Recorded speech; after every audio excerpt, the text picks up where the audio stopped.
Timor Leste dulunya pernah menjadi bagian dari Indonesia dengan nama Provinsi Timor Timur. Negara ini memiliki sejarah yang cukup panjang, yang dimulai dari masa kolonialisme Portugis, kemudian pendudukan Indonesia, sampai pada perjuangan untuk mencapai kemerdekaannya.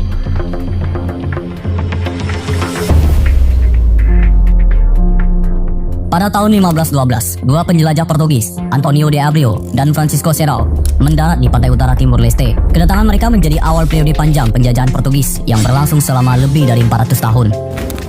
Motivasi utama Portugis datang ke Timor Leste adalah untuk mencari sumber daya alam yang berharga, seperti rempah-rempah, yang memang pada saat itu sangat diminati oleh orang Eropa. Portugis kemudian menjalin hubungan perdagangan dengan penduduk lokal, seperti suku Tetum dan Buna. Pada tahun 1642, Portugis mulai melakukan ekspedisi militer di Timor Leste. Satu persatu raja di pulau tersebut mereka taklukkan, dan pada akhirnya terciptalah koloni baru yang secara resmi disebut Timor Portugis. Portugal bukanlah satu-satunya kekuatan yang terlibat. Belanda mendirikan pangkalan di Kupang di Pulau Timor bagian barat. Pada tahun 1769, ibu kota Timor Portugis dipindahkan ke Dili sebagai respon terhadap ancaman yang ditimbulkan oleh kelompok Topases. Sementara itu, di Timor bagian barat, Belanda terus meluaskan dominasinya. Puncaknya melalui perjanjian Lisbon pada tahun 1859, tercapai kesepakatan pembagian wilayah Pulau Timur antara Timor Portugis dan Hindia Belanda. Timor Portugis mendominasi wilayah timur, sedangkan Hindia Belanda menguasai wilayah barat. Seiring berjalannya waktu, Portugis terus memperluas pengaruh mereka di Timor Leste. Selain motif ekonomi, Portugis juga memiliki motif keagamaan dengan menyebarkan agama Kristen Katolik. Penjajahan Portugis selama berabad-abad memiliki pengaruh yang signifikan terhadap budaya dan agama Timor Leste. Selain itu, penduduk lokal dipaksa untuk bekerja di perkebunan Portugis dengan upah yang rendah. Portugis menerapkan sistem perbudakan di Timor Leste yang menyebabkan penderitaan. Orang-orang Timor dipaksa untuk bekerja sebagai budak di perkebunan Portugis.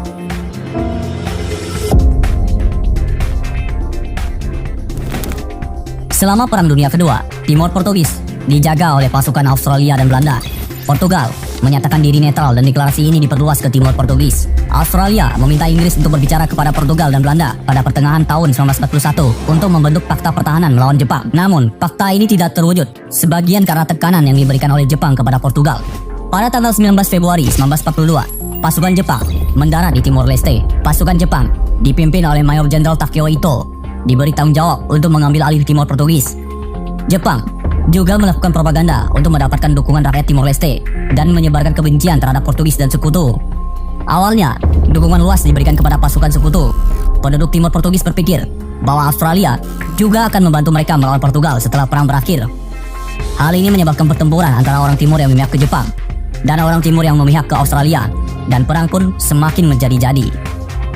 Setelah sekutu terpukul mundur dari Timor Portugis, penduduk Timor Portugis kemudian berperang melawan Jepang.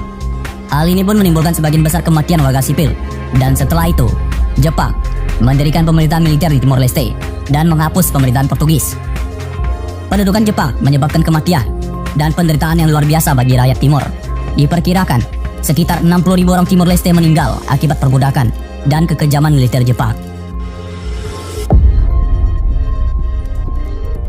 Setelah berakhirnya Perang Dunia Kedua, Timor Timur tetap berada di bawah kendali Portugal. Timor Timur pun dinyatakan sebagai provinsi luar negeri Portugal. Pada tanggal 25 April 1974, sekelompok jenderal menggulingkan diktator Portugal, Marcelo Caetano, melalui revolusi anyelir. Pemerintahan baru menyatakan bahwa mereka akan melepaskan sisa-sisa kolonial Portugal, termasuk Timor Timur. Pemerintahan Portugal yang baru memungkinkan pembentukan partai utama di Timor Timur, seperti UDT. Kelompok ini menginginkan kemerdekaan Timor Leste secara bertahap melalui otonomi progresif di bawah Portugal. Fretilin, kelompok yang hendak memperjuangkan kemerdekaan Timor Leste. APODETI, kelompok yang menginginkan Timor Leste bergabung dengan Indonesia. Pada Maret 1975, Timor Leste mengadakan pemilihan umum dan Fretilin memenangkan 55% suara. Kekalahan UDT dalam pemilihan memicu ketakutan akan tersingkir dari panggung politik. Kemudian pada 11 Agustus 1975, UDT melakukan kudeta dengan tujuan merebut kekuasaan dan menghentikan Fretilin. Kudeta ini menyebabkan kekacauan dan pertempuran sengit di Dili antara pasukan UDT dan Fretilin. Fretilin dengan dukungan rakyat yang lebih luas berhasil mengalahkan UDT dan merebut kembali kendali. Proklamasi kemerdekaan Timor Leste oleh Fretilin pada 28 November 1975 tidak diakui oleh Indonesia. Dan pada 7 Desember 1975, Indonesia melakukan invasi ke Timor Leste dengan alasan stabilitas regional dan kekhawatiran akan pengaruh komunis. Invasi ini menandai awal pendudukan Indonesia di Timor Leste selama 24 tahun yang penuh dengan kekerasan, pelanggaran hak asasi manusia, dan penderitaan rakyat Timor Leste. Setelah Soeharto mengundurkan diri dan B.J. Habibie kemudian menggantikannya menjadi Presiden Indonesia, pada tanggal 27 Januari 1999, Presiden B.J. Habibie menawarkan solusi otonomi khusus bagi Timur Timur. Solusi ini memberikan Timur Timur kewenangan yang lebih luas dalam mengelola pemerintahannya sendiri, namun tetap berada di bawah kedaulatan Indonesia. Jika solusi otonomi khusus ini ditolak, rakyat Timur Timur akan diberikan kesempatan untuk memisahkan diri dari Indonesia melalui referendum. Hasilnya, sebanyak 78% memilih untuk memisahkan diri, sementara kubu pro-integrasi mendapatkan 21% suara. Hasil referendum ini memicu kekerasan dan kerusuhan yang dilakukan oleh milisi pro-integrasi. Milisi ini menyerang dan membakar rumah-rumah penduduk. Pasukan keamanan Indonesia gagal mengendalikan situasi, dan PBB memutuskan untuk mengirimkan pasukan penjaga perdamaian ke Timur Timur. Pada tanggal 20 Mei, Timur Leste secara resmi diakui sebagai negara merdeka dengan nama Republik Demokratik Timur Leste.